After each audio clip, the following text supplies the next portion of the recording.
Hi boys and girls, we're back for new lessons. This week we're going to be going through division of larger numbers. So the same steps that we learned when we did division before, but now we're going to have 2-digit divisors. So just bigger numbers. So the first lesson that we're going to talk about is division patterns, which help us when we're dividing multiples of 10.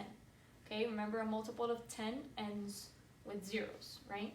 So you use the facts, like the simple division facts, and then it helps you divide. So for example, if the fact is 8 divided by 1, we know that 8 divided by 1 is 8, right? Any number divided by 1 is the same number, okay? So then when we do 80 divided by 1, same rule, any number divided by 1 is that same number. So we get 80, okay? Now we have, the numbers are getting bigger, right? So now it's 800 divided by 10, okay? When both of the numbers have zeros, right, you can get rid of the zeros that they have the same. So this 10 has 1 0. So we can get rid of 1 0 from the 800.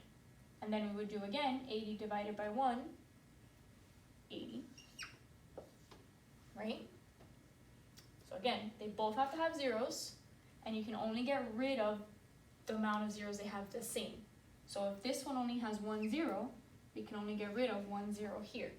So now 800 divided by 1 would be 800, okay?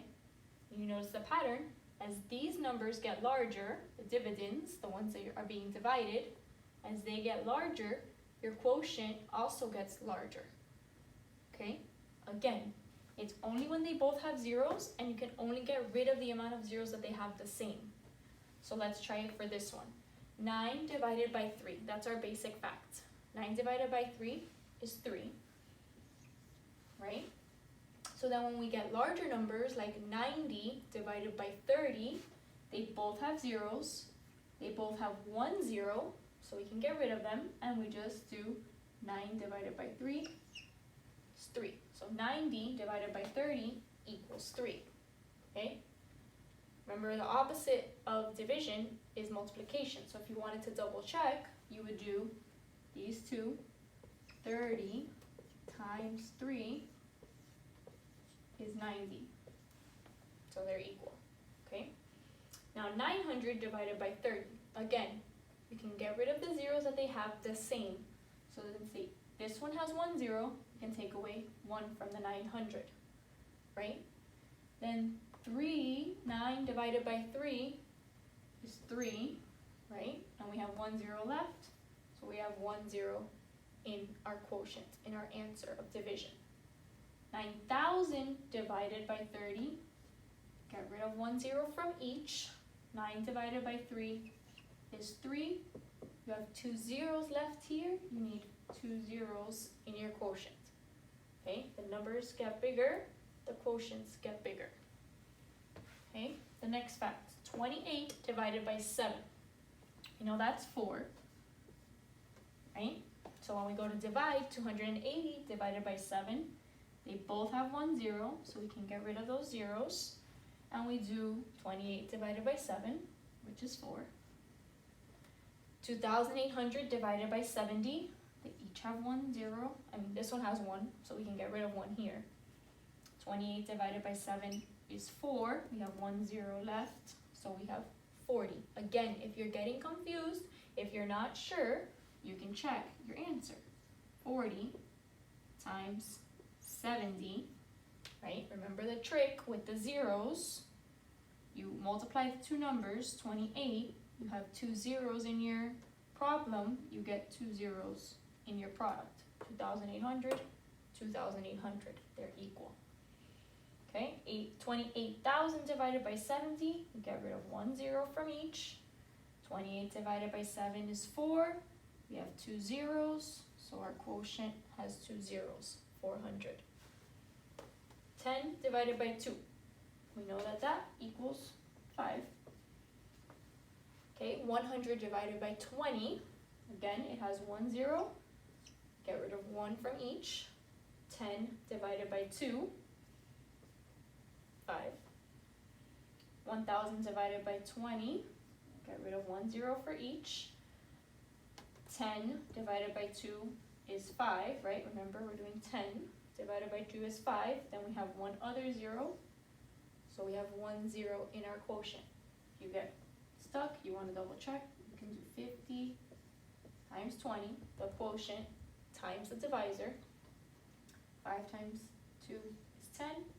2 zeros, 2 zeros, 1,000, 1,000. So they are equal. Okay, 10,000 divided by 20, get rid of 1 from each. 10 divided by 2 gives us 5. We have 2 zeros left.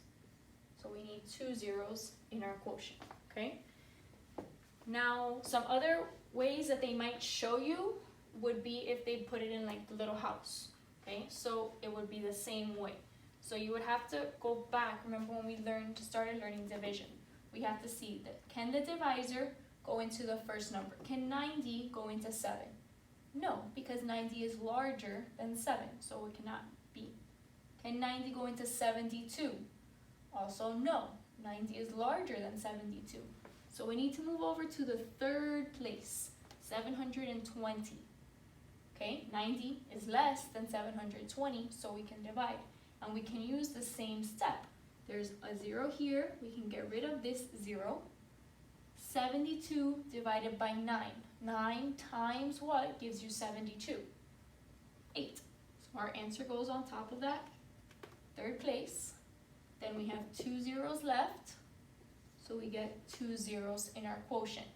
You want to double check. Remember to check division, we multiply the quotient, 800, times the divisor, 90. Okay, we do the numbers, 9 times 8, 72. We have 1, 2, 3 zeros. We add 1, 2, 3 zeros. 72,000, 72,000. They're equal. Our answer is correct. Okay, same thing for this one. 60. Can 60 go into 5? No. Can 60 go into 54? Also no, because 60 is larger than 54. So we need to go to the third place, 540. Okay, we have 1 0 here, we have 1 0 here, we can get rid of. Remember, you can only get rid of the number of zeros that the divisor has. Can't get rid of both of those because this one doesn't have 2 zeros, so it wouldn't be the same, it wouldn't work out. So 6 times what gives us 54? 9, good answer. Okay, then we have 1 0 left. We need 1 0 in our quotient. We want to double check. We do quotient times divisor. 9 times 6 is 54. 2 zeros. We add 2 zeros. It's equal. Okay? So go ahead and check out page 382 and 383. When I tell you the textbook pages, you don't have to do them. You can do them if you want to work on them and do examples, but you don't have to do them. And you also don't have to print them out. A lot of you, I see that you're printing out the pages.